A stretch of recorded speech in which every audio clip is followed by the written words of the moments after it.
When we were writing the sort of introductory blurb or essay for this session, we had a number of goes at it. The first version was quite upbeat in the first quarter of this year, but by the time we sort of revised it in the summer, the version you've got, it was quite doom and gloom. American growth under 2%, unemployment up, house prices crashing by a third since 2006, Obama mired in rows in Washington over deficit reduction and possibility of the lights going off in the White House if a deal couldn't be struck.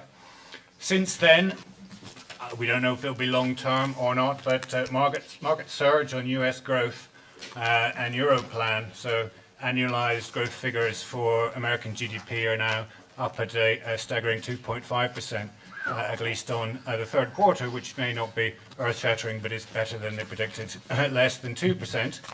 And Wall Street's fear gauge has fallen by 15%, which must be reassuring, at least in the short term. So there is obviously a fluctuation and volatility in optimism or pessimism about the US economy. But hopefully today we can have a look at some of the realities of its situation and whether or not it has the capacity still, as the world's biggest economy, to reinvent itself and keep pursuing the American dream, or is the best that it can manage in today's circumstances one of accepting and managing a relative decline, albeit, but nonetheless a definite secular trend downwards with the rise of China and the BRICS. So, a lot to talk about, but we've got three panelists who will help us try and understand these questions in the order in which they're going to speak. Very pleased that Martin Wolf, here on my left, is able to join us. Martin is very, very difficult to introduce, I think. He's one of the leading economists in the world today. He's the associate editor and the chief economics commentator for the Financial Times. Wrote recently an excellent book on the global credit crunch and crash called Fixing Global Finance. But he's so much more as well. He's very much part of the World Economic Forum and required reading if you want to understand what's going on in the world, either his weekly columns in the FT or any one of his books. So thank you for joining us again, Martin. Second to speak on my right here is Professor Ewan Morgan. He's Professor of US Studies at the University of London. You'll find that he's not American. Unfortunately, we don't have an American on the panel today, but he is an expert in the US, in particular in the study of the US presidency and economic policy. Maybe Ewan will be able to tell us just what Obama has up his sleeve, if anything, to solve the current problems. And recently published a book called The Age of Deficits, Presidents and Unbalanced Budgets from Jimmy Carter to George W. Bush, which won the Newstat Prize in 2010. So thank you for joining us. And third to speak, Phil Mullen. Phil's an economist and a businessman. He's the Business Transformation Director at Easynet Global Services. But in his spare time, if you like, he's also writing a book on why muddle-through responses, they kind of kick the can down the road repeatedly, response to economic difficulties can't work forever, which is very poignant given the world's economic difficulties at the moment. He's a regular at the IoI Economy Forum, and we had a good discussion this summer which informed some of the thinking for this debate about how long the dollar can stay as world money, really. So very glad to have you here too, Phil.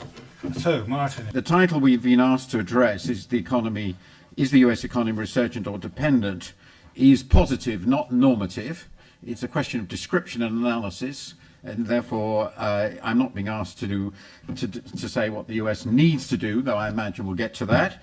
And my answer to this is the US economy resurgent or dependent is, of course, a good economist's answer, which is it depends what you mean by resurgent and dependent. But basically, it's certainly not resurgent by its historic standards, though recoveries from recessions have got weaker in recent times. The last two were really quite weak, but this is exceptionally weak after an exceptionally deep recession, and there's no real sign that that's changed. I'll come to that in a moment. Is it dependent? Yes and no, in the sense that, like every other country, Its economic fate is heavily influenced by what happens elsewhere in the world in many different ways. But again, like every other country, it has a great deal of policy room for maneuver. The US certainly does. But one of its important constraints, which I'll come to in a moment, simply results from its size. There are things that the US, there are advantages in being very big, and there are also disadvantages in being very big. And I will come to that in a moment. My broad analysis of what's going on, which is actually going to inform radio programs that I'm involved in, BBC4 radio programs, which you must listen to because it contains some interesting discussion, is in terms of what I call the shift and the shock. The shift is the extraordinary rapid transformation of the relative weight of economies in the world, extraordinary in its speed, essentially the unwinding of the quite remarkable and obviously unsustainable lead that Western states in general and the US in particular gained in income per head by the middle of the 20th century. And this shift is occurring at extraordinary speed. And on IMF current forecasts, the Chinese economy will, on several measures, exceed that, on at least one and probably all measures, exceed that of the United States in size by the end of this decade. And the shock, is the end, in essence, of a generation-long leverage cycle, which, of course, is what's happening to us too. So we should be quite familiar with this, and that goes along with very weak consumption, very weak financial sectors, and a phenomena which very, very well described in the work of Carmen Reinhardt and Ken Rogoff, which has influenced many economists, and in which has basically come to the conclusion that if you have a shock like that in a developed country, it normally takes something like 6 to 10 years to work through it. Given that it's a global shock, and the US is so important to demand in the world as a whole, it can't rely on foreign demand to help it very much. So the likelihood is it'll be longer than that. That's what I've thought very much since the beginning of this crisis, and if I may say so, I've been absolutely right. And indeed it was on that basis that I critiqued very heavily the initial fiscal and monetary policies and other policies of this administration. So that's the basic analysis, the framework to discuss it. Where is the US economy today?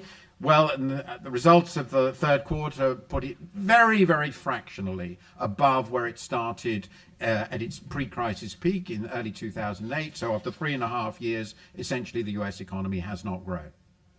And the growth rate is well below most people's view of potential, so there's no reason to expect unemployment to fall, and unemployment is now roughly double its historic level, and much of it has now become long-term. So the unemployment figures start looking quite European. Inequality in the US on almost every measure has reached levels not seen for a century and are far greater than those in any other developed country. The deleveraging process remains at work, very much so. Households' borrowing is extremely weak, house prices are extremely weak, and the financial sector is burdened by the consequence of that, though not as much as the Europeans. And as a result of the extraordinary weakness of domestic private demand and the structural current account deficit from which the US has suffered now to an increasing degree over the last 20 or 30 years, it is inevitable, as again I forecast, that the US will have and does have massive fiscal deficits, and they are very large indeed by US historical standards. They are of wartime levels, basically, in terms of the previous experience of the United States. They've never had anything like this before in peacetime. So that's where they are. A crucial element in this, in my view, but it's by no means the only thing, is the way the US in particular has been affected by the rise of China and other emerging economies. I believe that it has played a large role in determining what's happened to the distribution of income in the US in particular. It has, of course, greatly accelerated the globalization of US business and its consequent and evident lack of interest in the fate of US workers. It has created a vast pool of global surplus savings that has gone overwhelmingly and continues to go into what the accumulators of those assets consider safe US assets, dollar liabilities, which have consistently sustained the real exchange rate above long-term equilibrium levels, and it's created a structural external deficit that has to be eliminated if the economy is to recover normally. This situation creates, in my view, simply gigantic challenges for both the US and the world. For the US, it means that they have to rebalance the economy away from extraordinarily high consumption, which is what they had before the crisis, very, very low savings, essentially no household savings at all, no net savings at all. And they have to do this at a time of deleveraging and a very long period of weak growth. And that's likely to continue, and it's likely to mean a pretty stagnant economy.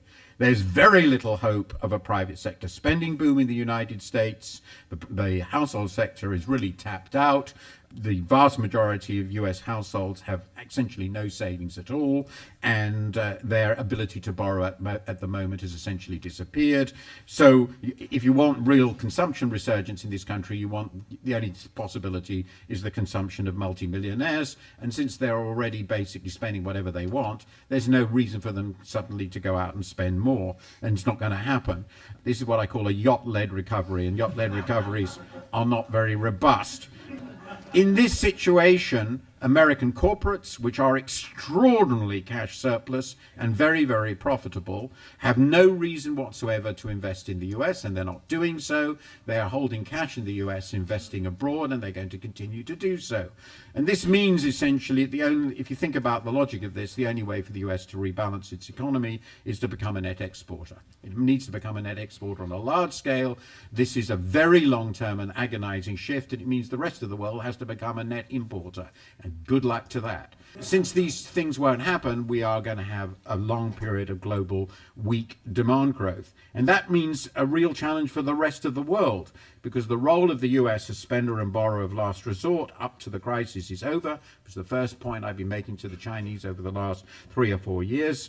The rest of the world understands this, but the structural changes required to actually adjust to that are incredibly difficult, particularly for some of the big emerging countries, and quite particularly for China, whose entire structure of the economy is geared away from consumption. Now, finally, my very last words, since I've got to the end of my time, so that's where I think we are, that's why it's not resurgent.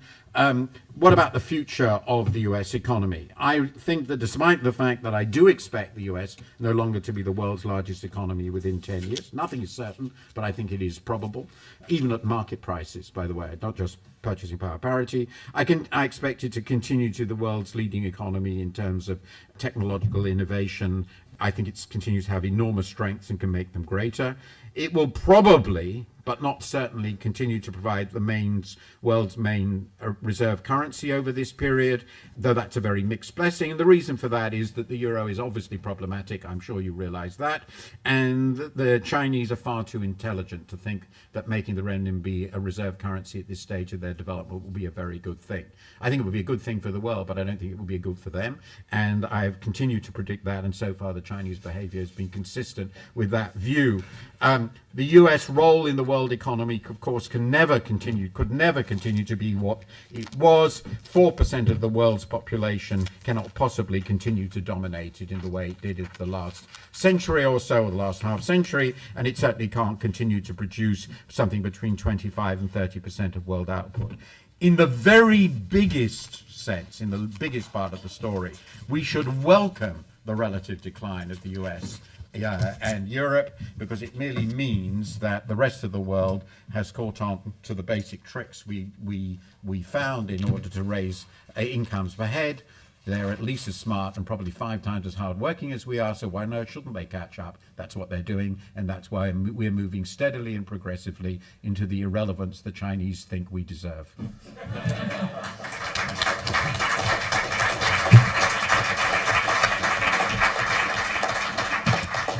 Okay, well, that's all right then. Iwan. Thanks very much. Well, I'm going to talk about what I see as the most significant threat to America's power and prosperity in the 21st century, which is its exploding public debt problem. if you go back 10 years to 2000, it's amazing that in 2000, when the United States was recording budget surpluses, that everyone expected this to continue far into the future, and there were even predictions that the US would pay off its entire public debt by 2015. Nobody thinks that now. In the last 3 years, the annual deficit has averaged 9% of GDP. It was previously only above 5% GDP 3 times since World War II. Now we've had 3 9% deficits and 3 consecutive trillion-dollar deficits. What I'm going to argue is that this focus on the current deficit, which is being promoted by the Republican Party and their Tea Party allies, isn't really the real issue. The real issue with the deficit isn't the short-term deficit, the deficit that we have today. It's the medium to long-term deficit, which would have happened even without the current crisis. The United States would have headed into some kind of debt chaos. It's certainly been made worse by the current situation, but the current situation hasn't created it. Now, in large part, the 8.7% deficit for 2011 is a reflection of the state of the economy. Whenever you have a recession as serious as this, it's bound to have an effect on the public finances, and this is reflected in the fact that taxation revenue at the moment in the 2011 budget was about 15% GDP, whereas the historic 25-year average from 1980 to 2005 was 19%. So a lot of that decline is due to the automatic decline of economic activity, which is then reflected in lower tax revenue. And similarly, spending is around 25% of GDP compared to the historic average in the late 20th century of about 21%. Now, in the case of spending, a lot of the spending growth is actually related to the recession. A lot of extraordinary measures have been undertaken by the American government, which have inevitably pumped up expenditure. The obvious examples are the 2009 stimulus bill, $787 billion to be spent over 3 years, the motor industry bailout of 2009, and of course the bank bailout of 2008. These are the large ones, but there are others one could cite. Now, these measures help to contain the scale of the downturn. Without them, the downturn would have been very much worse than it actually has been. And the criticism that's most often made by many economists about the Stimulus Act of 2009 was not the scale, was not that it was too large, but it was actually too small to bring about recovery. It might have prevented a larger slump, a deeper slump, but it wasn't enough to really boost recovery. Now, there's a lot of talk today, although the most recent growth figures might tell the lie to that, but there has been considerable concern that the United States faces a double-dip recession. In other words, before recovery from the last recession is complete, we'll slip back into a new one. Now, it's important to realize that a lot of the expansionary fiscal measures that the US government has promoted are set to expire at the end of this year. The stimulus bill expired at the end of fiscal 2011, and that fiscal year ended just a month ago. At the same time, two other expansionary measures are set to expire at the end of the calendar year. One of these is the extension of unemployment insurance benefits to workers who have exhausted their benefits, and the other is the reduction in the payroll tax that business and workers have to pay on their employees. And if that payroll tax cut isn't extended, if the unemployment insurance extension isn't also extended, then the economy will lose the equivalent of about 2.5% GDP of stimulus next year, making a double-dip recession in an election year a possibility. And of course, if there is a double-dip recession, it's going to extend the period of running deficits. The longer the slow recovery goes on, if there's a double dip recession, it'll make deficits worse again. The first key to deficit control in the short term is economic recovery. Economic recovery is essential to create the foundation to get the deficit under control in the medium to long term. Now, I started by saying that the real problem wasn't the short-term deficit, but the medium to long-term one. Now, I'm saying that because on current projections, without a course correction, sincerely hope that one is made, but without a fiscal course correction, the public debt will reach its historic peak of 109% GDP in 2023. The United States ran a public debt GDP in terms of GDP of 109% when it was paying off its World War II debt. The massive deficits it's been running for quite a few years now, they're going to, and will run continually, they are going to accumulate, and in 2023 will be at the level that the United States was in terms of debt GDP ratio at the end of World War II. By 2035, I know this sounds a long way away, but 25 years, if you think back, well, what was 25 years? When Ronald Reagan was president. 25 years on, and by 2035, the debt GDP ratio is estimated to be around 180%. Before that happens, the American economy will be in deep trouble. Back in the Civil War in the 1860s, when the United States saw its public debt quadruple during the Civil War, Abraham Lincoln famously remarked, "Men cannot be much oppressed by a debt which they owe to themselves." The only problem is the Americans don't own the debt themselves. A lot of it is held by foreigners. No one knows the precise amount, but it's around 40 to 50% minimum. And if the United States doesn't get a grip on its public debt expansion, foreigners will flee the dollar. They'll simply stop buying treasury securities, and the only way that the United States will be able to sustain itself is by huge interest rates to attract in treasury security buyers from abroad, and that will have a catastrophic effect on the economy. So timely action is needed, and the trick for the United States is that the timely action isn't too soon in order that it chokes off any hopes of current recovery, but is timely enough so that the long-term debt problem doesn't get out of hand. The root cause of the long-term debt problem is the growth of entitlement spending. Three programs, and they are domestic programs, underlie the debt problem of the United States. Social Security, Medicare, Social Security, the pension program, Medicare, which is healthcare for the aged, and Medicaid, which is healthcare for the poor.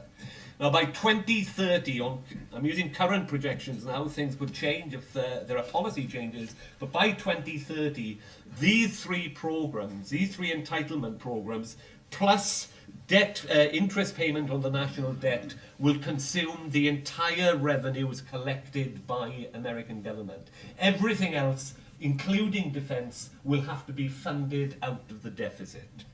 So entitlement reform, getting some grip on entitlements in order to reduce costs, is critical over the next 10 years or so. The only problem is that these programs are backed by some very powerful constituencies, and entitlement reform is going to be very difficult to achieve in political terms.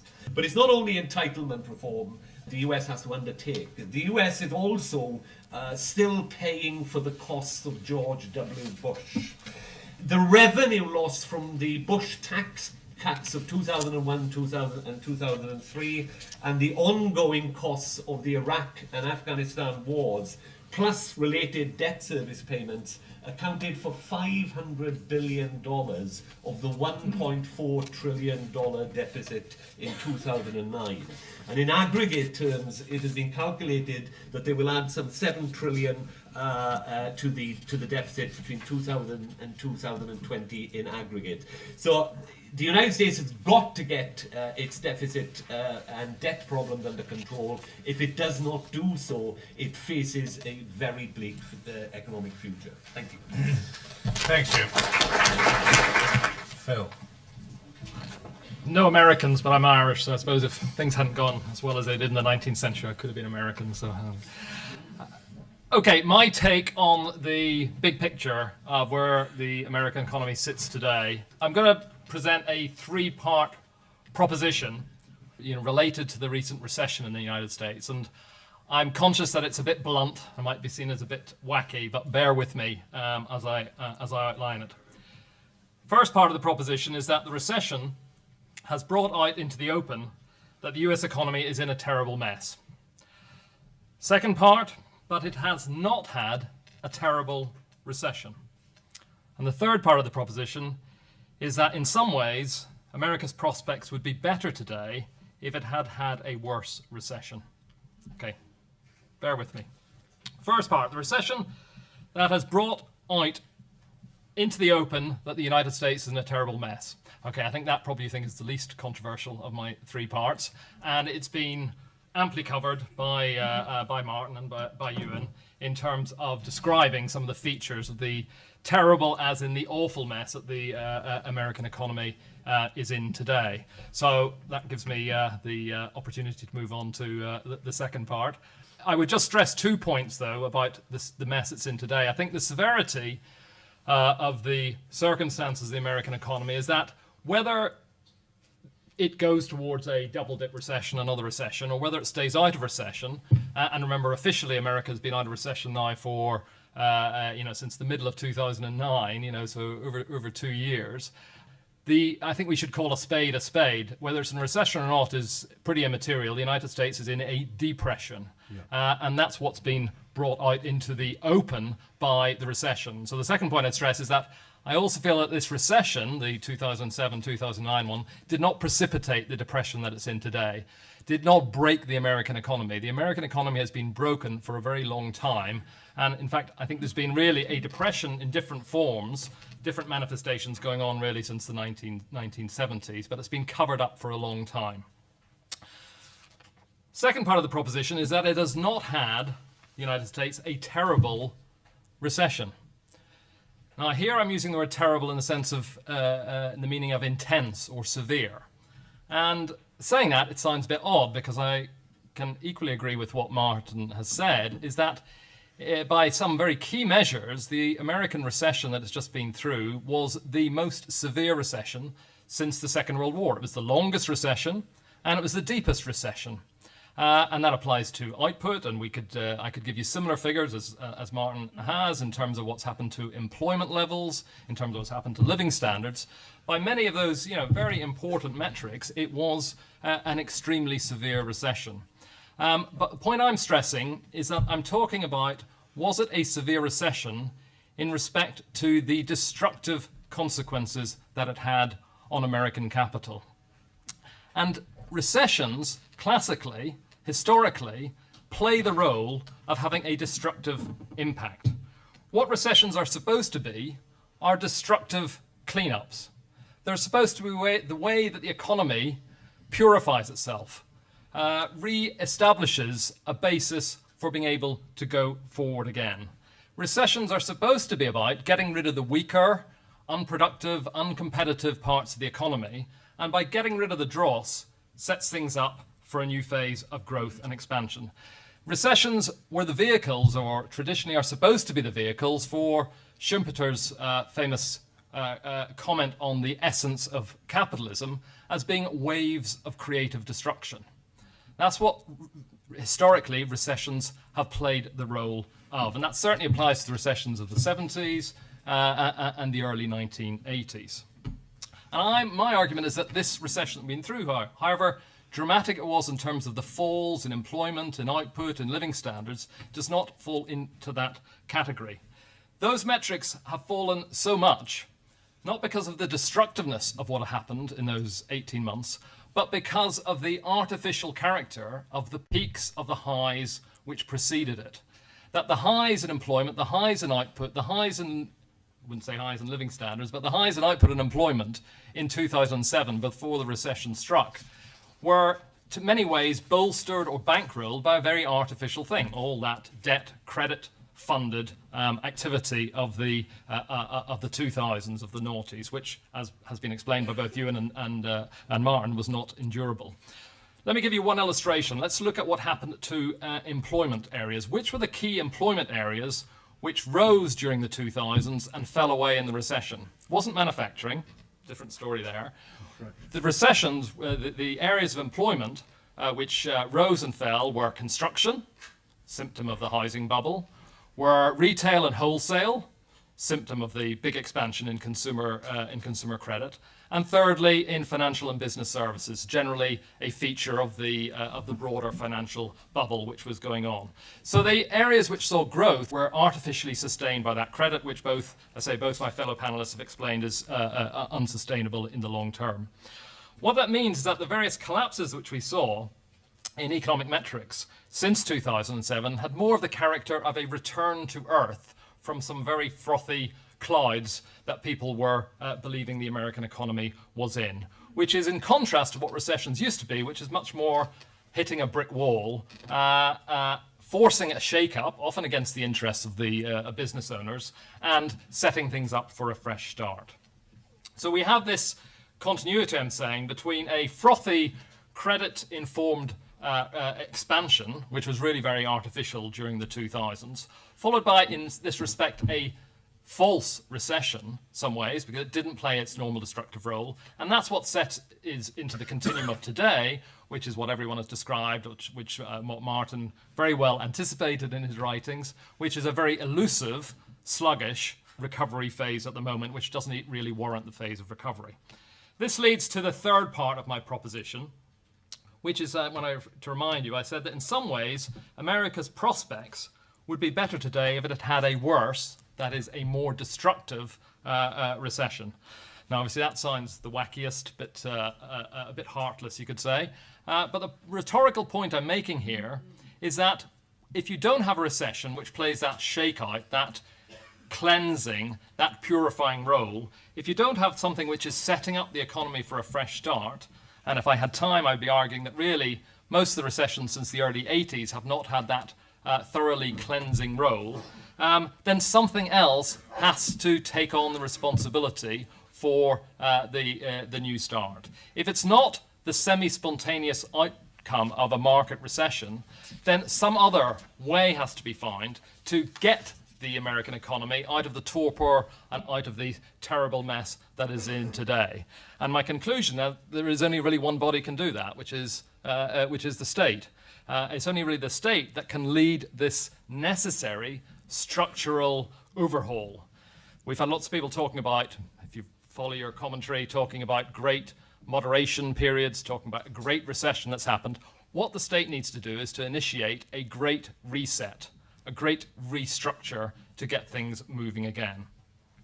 The US elite, whether it's in the White House, whether it's in Congress, whether it's at the Federal Reserve, have to, in order to get things moving, they do have to desist from this continual obsession, an exclusive obsession, with simply applying another bit of first aid, another sticking plaster, whether it's another bit of so-called Keynesian stimulus, or whether it's another bit of abnormal monetary policy, or whatever, because these are having not just a lesser effect, certainly a lesser effect, but they're actually prolonging the woes and getting in the way of what has to happen for the future of an American genuine recovery.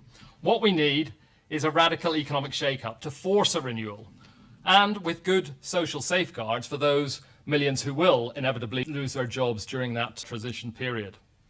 What does this shake-up mean? I haven't got time to go into details, but it could mean, or some of the features of it, could be a state-led, and I'm not necessarily saying a state paid for, because there's plenty, as Martin said, plenty of American businesses have got loads of cash on their balance sheets at the moment, and there's loads of cheap credit around. But it could be state-led investments in transport, communications, infrastructure. Lots of people have written about how decayed and decrepit the American infrastructure is. It can mean support for research and development, for new areas of innovation. It can mean support for startups. It can mean kick-starting some some whole new technological areas which aren't very difficult to identify. You know, we've been talking about them for 15 years now: biotech, nanotech, alternative energy sources, and so on. There's lots of areas which the Chinese and others in more dynamic, innovating parts of the world are looking at, but aren't happening in anything like the extent which they could be in the United States. So to end, what I'm saying is that there's no painless way out of the dilemma which America and many other Western economies have today. But the pain of further protracted decay, which is what is on the cards at the moment with the sort of initiatives which we're seeing from the political establishment, is, I would argue, much worse than the pain of a substantial economic restructuring and reset. In short, America's prospects, the possibility of providing jobs and prosperity for its people, and America's role in the global world are tottering on the crucial question: can the United States, intellectually, through an extensive public debate, get to grips with the severity of its position, with the chronic, not the acute character of its position, and therefore recognize the need for radical action? If it doesn't, then it will continue downwards. If the elite continues to bury their heads in the sands and simply apply yet another bit of sticking plaster, then the continued increasing dependence of America and the rest of the world would be the picture that we would see. Thank you, Phil.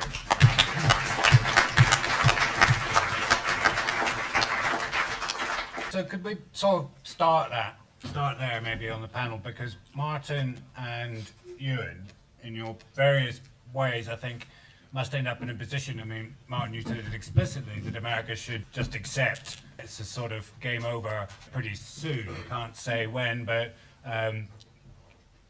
face it, you know, there's been a shift, it's been a shock, and it's going to carry on. The only way out you seem to offer for them was to become a net exporter and to say they can't. Whereas you're arguing the other way around, that they have to reduce their deficit budget, but what would be involved in that? Slashing Medicare, Social Security, and Medicaid, they won't, right? So either way, you're not allowing a real option out. But what about the possibility that Phil is putting on the table? I mean, one form of this is the argument made in a book called The Corruption of Capitalism by Richard Duncan, that has America not got an opportunity before it's too late to sort of come out fighting, to use its bigness while it's still there, to borrow in the markets to the extent that it could, you know, raise $3 trillion and cure cancer, rebuild its infrastructure, put in alternative energy? Does it really just have to accept and give up, or are there options like that?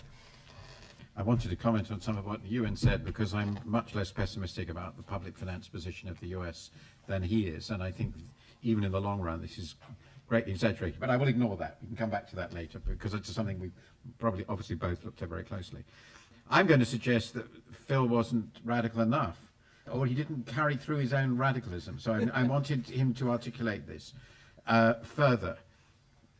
I see what he's suggesting as having two sides. One, which he articulated quite clearly, was that the state in particular will be the leading agent in encouraging what I think of as a dynamic investment program in the future of the country. That's broadly what he set out. And I regard that as the intelligent Keynesian solution. I don't think that's anti-Keynesian. That's what a Keynesian would recommend in this situation. Since it's a I've argued about this in the past, since it's a long-term problem, not a short-term problem, since you want structural change as well as sustaining demand, because you don't want a true depression of the 30s style, it makes eminent sense. If you're going to run a fiscal deficits of 8, 9, 10, 12% of GDP anyway, why not borrow and invest them in useful things? I've made exactly the same argument in the UK again and again and again with absolutely zero effect. It is quite ridiculous, if you're going to run fiscal deficits for a very, very long time, and we are, to use them to support consumption rather than investment. What have we done in the UK? We've slashed investment. What are the US doing? They're slashing investment. So I have no problem with the principle on that. There is a great deal of problem in terms of how you organize it, what you put it in, how you marry it up with the private sector, how you set it politically in the US. My God, that's a nightmare. But the principle seems to me right. The deficits are going to be there. There's nothing they can do about them. They're baked in for many years. I agree with Ewan on that. And you might as well use them in sensible ways. The second point, though, he didn't elaborate on, which is actually the thing I've been thinking about most, and I don't know where he stands in the end, which is, in addition to that stuff, do you want to promote mass bankruptcy in the private sector? Now, there's a tremendous amount of bankruptcy going on in the American household sector at the moment, a tremendous amount of default. You could have done it a bit quicker, maybe. I don't think it's easy to argue that that's a real problem. As he said, the construction sector's collapsed anyway, so that bit of clearing out hasn't occurred. Ditto retail and wholesale. There's been a tremendous amount of sorting out, less outright bankruptcy, but a lot of closure. The sector where there hasn't been the liquidation is finance. And if we're going to talk about this rigorously and explicitly, what we have to address is the question, and I thought about this probably more than many, but I don't have a clear answer, is should we have let all the banks collapse? Because that sure as hell would have been Schumpeterian. Unfortunately, Americans tried that in the 30s and they didn't like the result. And I'm not sure they would like it now. But that really is the sector, and I want him to articulate that specific issue. So it seems to me on the core package that if you're going to have a hell of a lot of government spending, you might as well do it to promote the future. That's fine. And then there's the question of bankruptcy. One final little point. Assume they do all this right. You must qualify what I said. My proposition of the future is, let's suppose the Americans do everything right. They're the richest country in the world. They're on the frontier of productivity. Everybody knows what long-term trend productivity growth at best is. The US might be able to grow at 3% a year, or maybe even 3.5%. That will be very, very good. In this situation, it will still be in relative decline. It will be completely normal for it to be in relative decline because China, that has all the catch-up possibilities as well as this trend growth in its favor, is going to grow faster. In the end, an economy with 4 times the people is going to be bigger. End of story. I absolutely agree about the fact that the deficit debt issue is utterly divorced from the necessity to invest. Most of the long-term problem is payment to the past, to old people like myself, I can say that. Pensions, healthcare for the aged, not that the aged don't deserve a good deal, they work hard throughout their life, but fundamentally it's a totally imbalanced fiscal system. But when I hear, wonderful to hear this rigorous economic debate, and I suddenly think to myself, hang on a second, there's people in here as well, and they're called politicians. And the problem with the United States is that its political system, if you divide the political system to find the perfect way not to deliver good economic policy, it would be the American system. Okay, if you have fiscal policy, somebody's got to make fiscal policy, but who makes it in the United States? The president in February every year delivers a budget plan. Congress then spends something like 10 months deliberating and devising legislation to spend and tax, and all kinds of compromises get done. Very often the budget isn't delivered on time, so you have to have a continuing resolution. The kind of economic policy that is rational, and I have some sympathy with what you're saying, not total sympathy, is going to be very difficult in the United States. In the British parliamentary system, a budget is proposed, it's effectively enacted within 2 weeks. Whether you like that budget or not, it's a very effective system for delivering one. Economic policy is very difficult to deliver in the United States. Fiscal and monetary policy are completely separated, and President and Congress have differing powers over the budget. And I can't see all of these things ever coming together to deliver the kind of rational output that you'd like. Well, just on that point, I think you're making too much of the peculiar sort of institutional checks and balances and the way the American political system works. I'm pleased that the focus has gone on to the political problems, though, because it is the political problems which are shared in many, many different types of Western sort of democratic institutions, in Britain as well, I would say, as well as most of the rest of Europe. The problem is that there isn't a debate about these things. There is a failure to engage with people on what are harsh decisions. Instead, what is happening is that I think there is a cultural denial taking place as to how bad things are. So the mechanisms behind the sort of radical industrial policy I'm putting forward, or not quite so radical, the semi-radical policy I'm putting forward, as I would say, the specific features of it are less important than the fact there needs to be a public debate taking place in America, in Britain, in any country which is grappling with these very severe problems. My simple point that I was trying to make, and the one point I was trying to make, is that things are a lot worse than people perceive them to be. And for as long as politicians hide from that and deny that that is the case, and can continue to exist in their relative aloofness and estrangement from the real world, then things are going to go from bad to worse. On the specifics of liquidating bankrupt companies and bankrupt banks, I would say yes, that's part of the policy would entail not propping up what is no longer socially beneficial. I mean, I did throw in this phrase, and I know it's a quick phrase to say, but the state should take responsibility for those who are thrown out of work during this period of transition. But, that they should take responsibility for, the living standards for those people as the new industries are built up. I'm not saying there's a way of doing it that all of a sudden you have this whole new industry set up, the nanotech, the biotech, and the jobs are all sitting there, and people can just go from the old car plants down the road and start their new job in a new area of manufacturing. Clearly, that would be crass. What I am saying is that transition has to take place, and there has to be a public debate to argue and motivate why the perpetuation of the present is a way of not just perpetuating the existing level of pain, but things will continue to get worse and worse. To conclude, I'm quite in agreement with Martin that relative decline will continue, even if the sort of liquidation of the weak and the build-up of the new through the sort of initiatives I'm talking about were taking place. That's quite right, but it's a matter of there is relative economic decline and there is relative economic decline. There is a relative economic decline which is driven by the moribund character of your domestic circumstances. That's what's happening at the moment. And there is a relative decline in which the whole world is seeing increasing levels of prosperity. And as you say, the half of the world which has missed out for a century and a half can benefit from that prosperity. That sort of the latter sort of relative economic decline is obviously of a very different quality, both in practice and also in terms of what it means for its people, than the relative economic decline which we've seen for the last 30 years on and off. One thing to also bear in mind, I think, is the political context in which this is happening. So Occupy Wall Street protests, for example. So when we're considering the economics of whether or not America can be relatively resurgent or relatively more dependent, and over what time frame, I think we have to consider the impact of subjective and political factors on that. I mean, there is the American dream already something tarnished that even if it could be recovered, the American people don't want quite so much as they sit out, attacking finance. And I think they're not doing it in the way Phil would, that is sort of absolutely hostile to banks, not just bad ones. So those political factors are something to consider, whether or not there is a will and a dynamism at a subjective level within America to do something about it.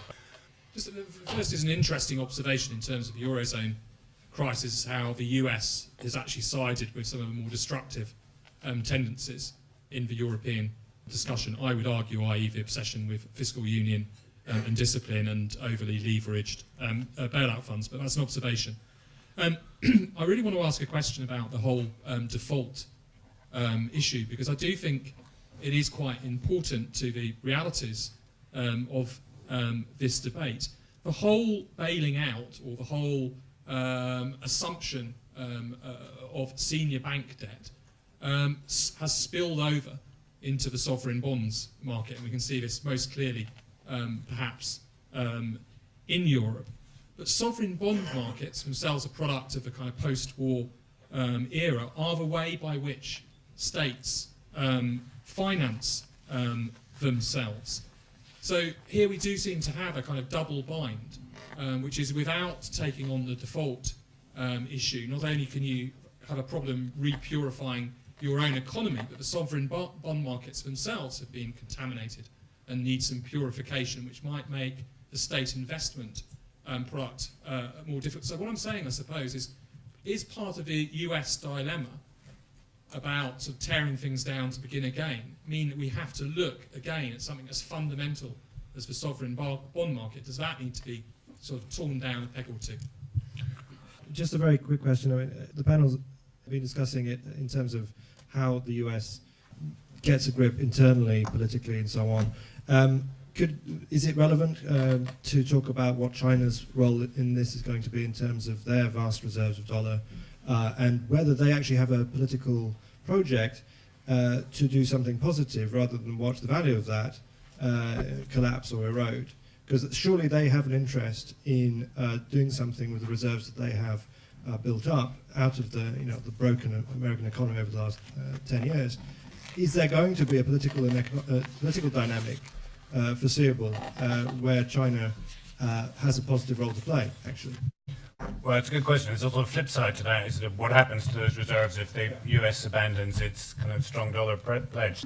Some of you, at least two of you, seem to be saying that redirecting government spending to investment would be a better thing.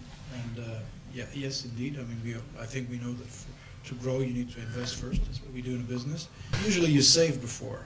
The government prints money, which I don't think is the same as saving. But to do that, to redirect money to investing, I suppose you need first to reduce spending on entitlements, for example. And how do you possibly do that?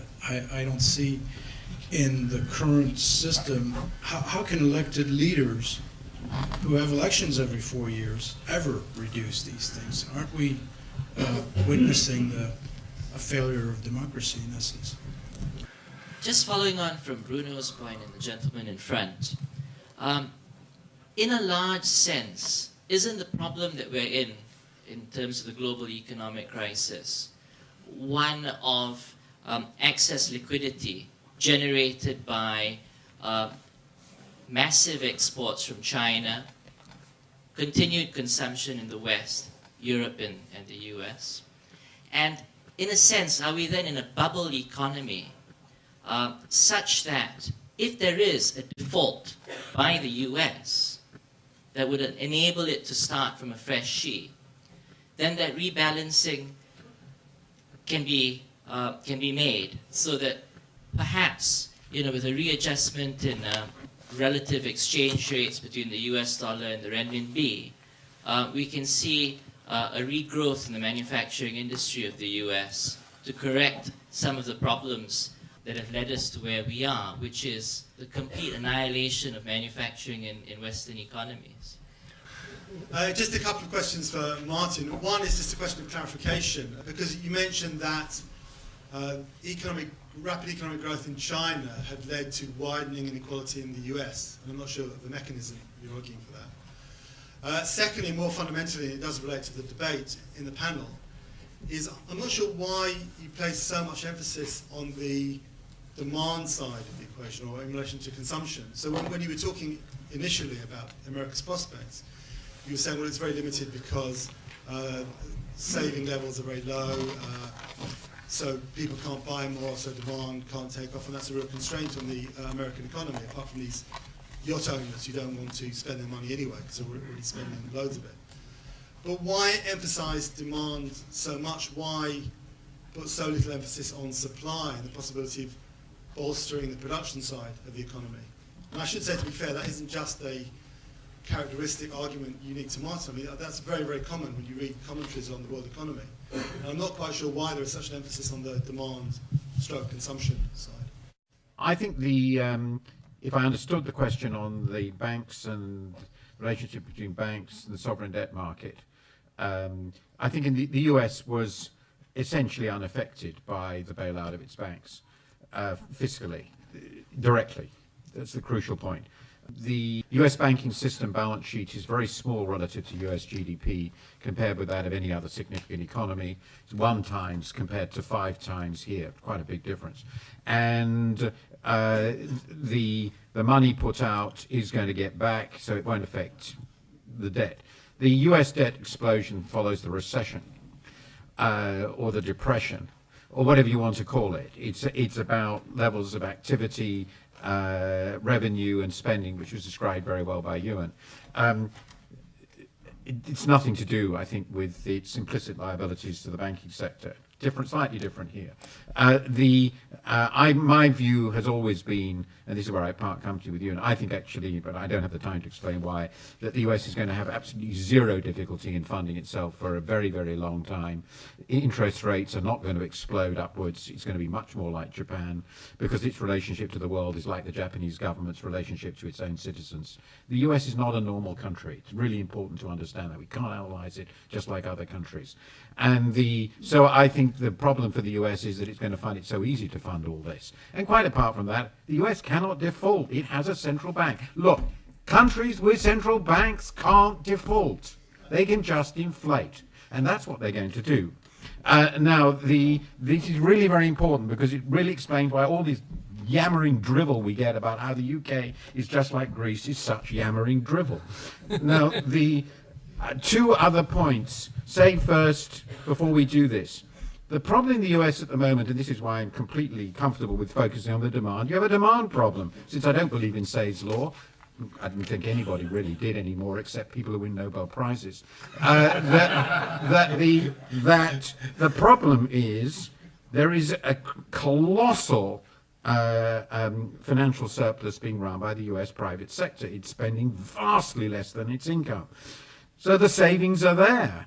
Somebody has to borrow them. If they run a current account surplus, the foreigners borrow them. The foreigners don't want to borrow them. They want to run a current account surplus with the US. So the government borrows them. You might as well borrow them to do something useful with them. That's all. There is more than one sector in an economy, and you can't look at the US with the fiscal side without looking at what's going on in the others. That, I think, is my response on the demand side. So supply increases are great, provided they lead to current pari passu demand increases, and they might not, and they might yes. Finally, China's role in all this. Is to lose money. I have made this point to the Chinese leadership at many levels for 10 years. If you invest if you provide a country with a vast amount of valuable goods and take in return paper whose value can be determined by the recipient, you're going to lose money. That's what happens. So I refer to China, a significant part of Chinese exports, as China's gift to the world. And we should probably be quite grateful. To expect after the fact that they will get back in real value what they gave away is, I think, deeply naive, and it's not going to happen. My interest in this is not in the sort of practicalities of how the structural overall would happen, but I mean, I think it is worth endorsing what Mullan has said. There is no question that an economy like the United States cannot borrow the money, and nor does it even have to borrow at all, because there's a huge amount of savings in American companies at the present time, which are just sitting there.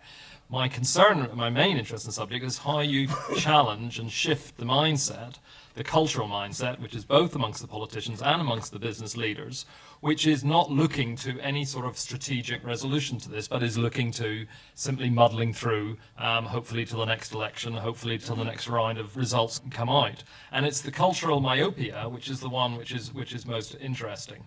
And I think a lot of the discussion, the one point I would say, an area which I'm not agreeing with Martin in, is one of the areas of discussion which I think blur what needs to be done is this discussion about rebalancing, which is a very common proposition coming from the economics world. Obviously has its roots in equilibrium analysis and so on. But the idea of rebalancing the world or rebalancing a domestic economy, it sounds very benign, and it sounds you just have to take a bit from here and use it there, and you have to sort of stop Americans consuming so much and save more, and the Chinese could do the opposite, and then sort of lo and behold everything would be all right. But this is a discussion which I think does ignore what is happening at the level of production, as Daniel back there said. Because if as the Chinese are, the Chinese policy is to consume more. That's the planning from top is to try to raise living standards and to increase consumption domestically. They can see some of the things that Martin and others have described. But if the Chinese middle classes are consuming a lot more, there's no reason to think that the Americans are going to be able to export to that market. What matters is the competitiveness of American exports. So it isn't a demand question. It's not a question of rebalancing demand around the world or rebalancing demand internally. It's a matter of getting to grips as to whether you're able to produce things at a sufficient surplus to be able to sustain a dynamic of future activity. That's where the American economy is in a mess. You have, Martin asked me directly about, liquidating businesses. I think what was done with the car industries was an example of what shouldn't be done in the United States. They bailed out the car industries. It looks okay for GM at the moment, but I can tell you they haven't restructured. If you look at what happened with the money that went in and what happened with the changes, it is another short-term fix, maybe a couple of years. But they should not have simply bailed out that in the hope of keeping demand afloat and so on, but recognise that there does have to be the building up of a new type of industry, perhaps on the basis of really exporting to the Asian markets of goods that they want, the type of goods which they need for the future of their development. You need to build up something new, which means letting the old die away and helping the process of transition from A to B. I agree that there is the drive to invest, to rebalance is necessary.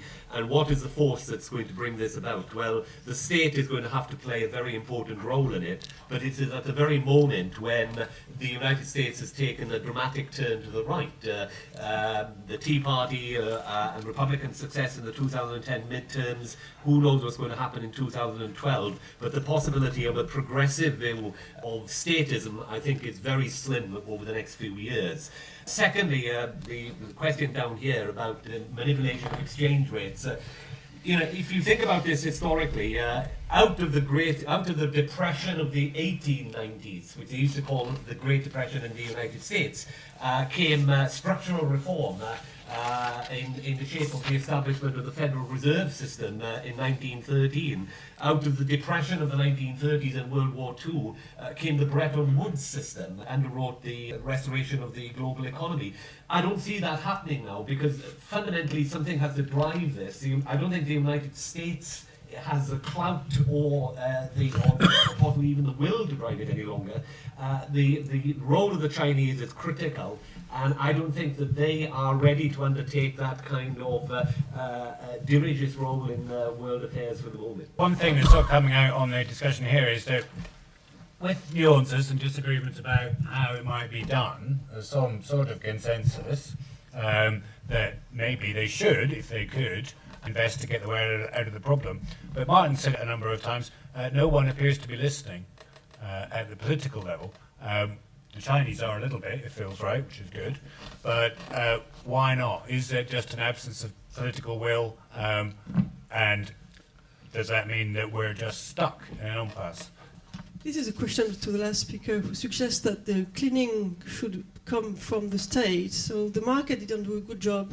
There were not enough bankruptcy and not enough changes. And now you suggest that the state should do that.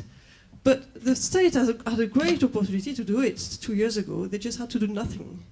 And instead, they put $2 trillion on the table. And I don't really see what you mean by this, because state always goes to maintain the status quo.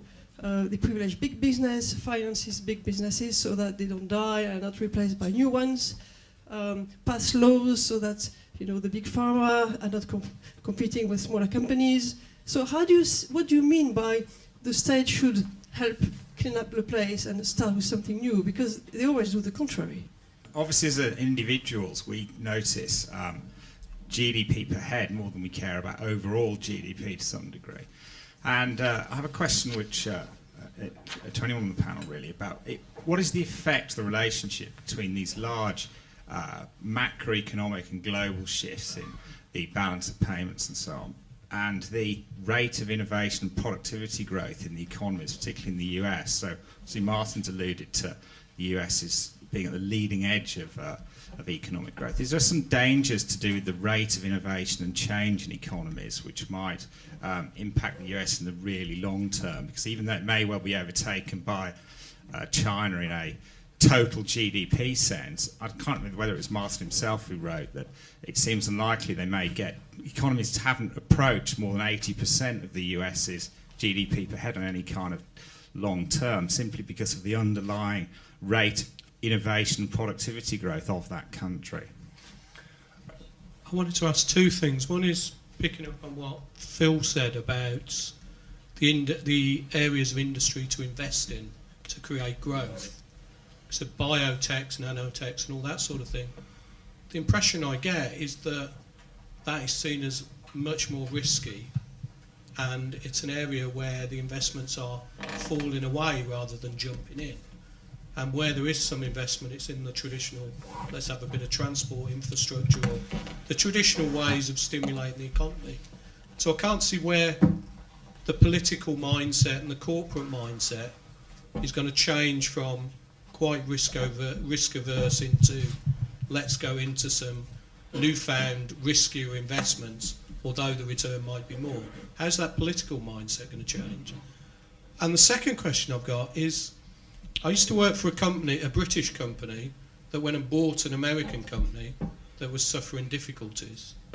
And the thing that I noticed when I went to America is they do have a bit of an issue about foreign ownership. And they don't mind foreign investment in terms of financial. But when you start calling the shots, so if the Chinese take over General Motors, restructure it and put it on a different footing, there are a few political issues there that that sometimes are under the surface but do come right to the top of the agenda occasionally. I'm wondering how those issues can be dealt with.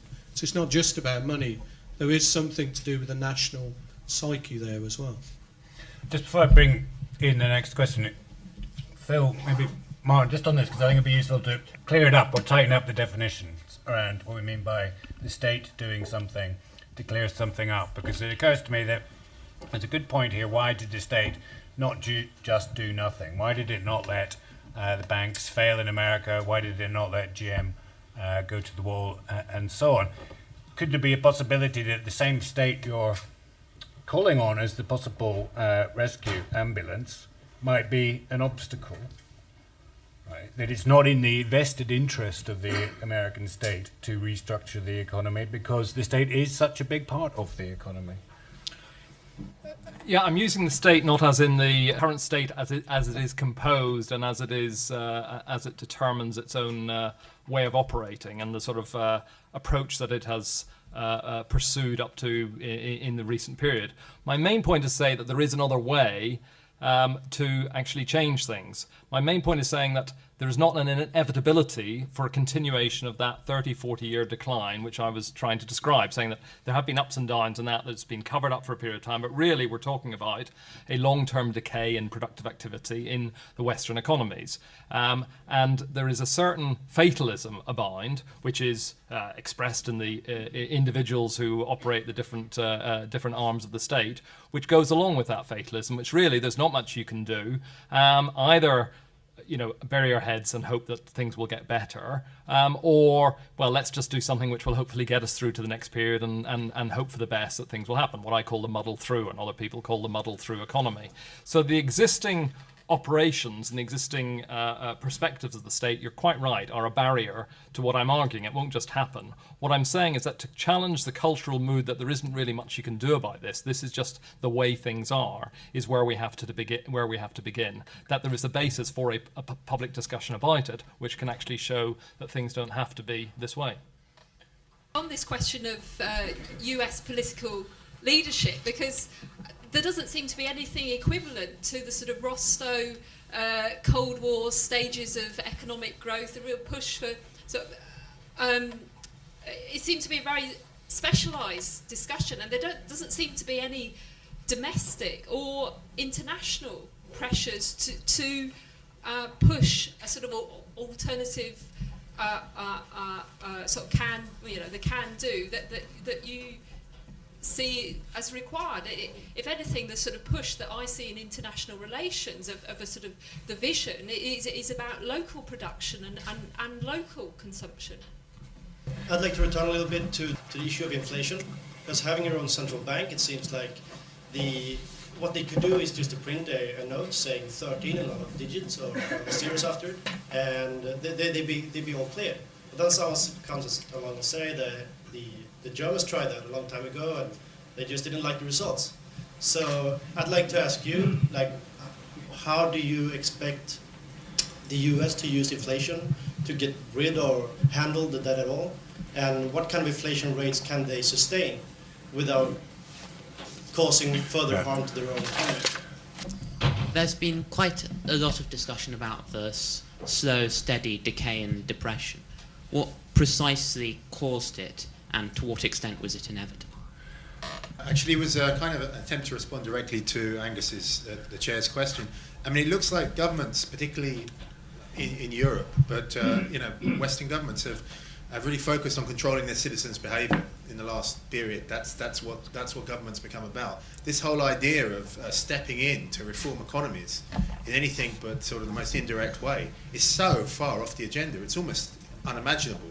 It just seems that that's so. There does seem to be a kind of almost utopic element. It may be that the panel in here are sort of in agreement, but virtually nobody in the outside world seems to be in agreement. So I'd like to address that, perhaps. My question's on creative destruction and this idea that we should just let companies or banks, car companies fail.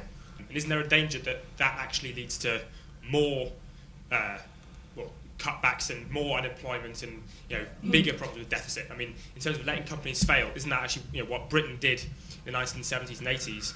And Britain used to have one of the biggest car industries in the world, and now we've got practically nothing. And the countries which didn't let them fail, like France and Germany, and you had big bailouts, they've still got a stronger manufacturing sector and thriving companies today. So isn't it maybe possibly dangerous to just let things fail, and that actually leads to bigger dependence on the financial sector like we have in Britain? Yes, I'd also like to ask about monetary policy, and my question to the panel is gold money? And if it is a commodity, why are the Chinese buying so much of it? I was in Washington, D.C. recently, and I saw the advertising campaign in the window of a bank close to the White House was a picture of a big jar of coins and saying to people, bring your coins in and we'll sort them for you to pay them into your savings account, which I think is quite a good indicator of many of the things that people have been saying and about the depths of the problems there in America. But it seems to me that if the problem is that the money is not going to the right places, if the economy is not being stimulated, perhaps we should try and get the state to sort this out. But people see this as very problematic and unrealistic. To what extent can things be made better by the state interfering less, stopping to prop up the unproductive parts of the of industry and allowing the markets to operate, allowing capital flows and investment to go to the more productive areas? Isn't it more realistic to hope for the American state to interfere less, rather than hoping that they suddenly completely change the policy and their mindset and sort things out? I'm wondering to what extent you might agree with me that the real barrier to anything positive happening in this area is the fear the elites presently appear to have of their own populations. Because certainly in Germany, this is something that is very striking. It's the place I come from. In the Eurozone session earlier on, it was argued that the German government is reluctant, I'm sure this is the way it's being discussed in Britain, reluctant to put up more money because they think they won't be getting it back from the weaker economies. Well, I think the German government gives every impression of being reluctant to do anything tricky because they have a great fear of their own electorate. And I think this is I'm asking you, don't you think that this kind of lack of political engagement with people is really becoming in itself a barrier to any progress in the economic sphere? And so I'm really grateful also that in this discussion we've come away from always looking just at the technicalities, because I think it does have a lot to do with the political malaise of Western societies at the moment. Give us your summation of all that in about a minute, Ewan. That would be great. Thanks. I suppose I'm an old-fashioned lefty, coming back to this point of whether the market could sort it out if government stepped back. One of the problems, part of the problem is that government stepped back. Repeal of the Glass-Steagall Act. You go back to in 1999, preface the subprime crisis. You go back to the 1980s and the age of Reagan, when there was a lot of tax cuts that flowed into business. And what did business use that money for? Well, shopping malls, office buildings, construction, the short-term thing. I mean, the the problem it seems to me is that we're after the long term, and both in politics and in the market, the short term appears to be privileged. On the political side of things, we do come back. Barack Obama in 2008 was being heralded as the new Franklin D. Roosevelt. I have a terrible feeling he's going to go down in history as the second Herbert Hoover, because not that he has been a failure as president, but that the sort of statist solutions that the Democrats were envisaging round about 2008, 2009 have generated this intense political reaction. And in complete contrast to the 1930s, the social movement, the socio-political movement that has emerged in the United States isn't of the left, it's of the right. An whole country only having two Hoovers isn't very good anyway. Phil? There's a book which Martin referred to, the Reinhard Rogoff book, which is a book called This Time Is Different, which came out 2 years ago, Martin, was it, or 3 years ago? Basically analysis of the 8 centuries of financial crises, and it came out just at the time when the discussion was going on, what's the impact of the Western financial crisis, what's it mean? And this thesis, Carmen Reinhardt and Ken Rogoff, argues that financial crises are different, they're qualitatively different to other types of economic crisis, and that the historical experience is that they lead to long periods of sluggish and very protracted recovery. Others have described the same perspective as the new normal. The idea that we've gone through something, we've gone through a super debt cycle, and basically we've got to pay the consequences of that, and expect to have a very, very long period of sluggish, low growth in the Western societies which have gone through this credit cycle.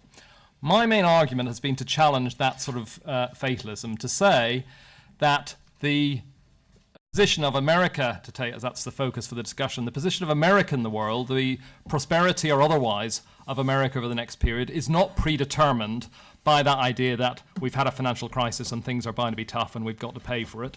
It's not a new normal, that somehow this is the way things have to be.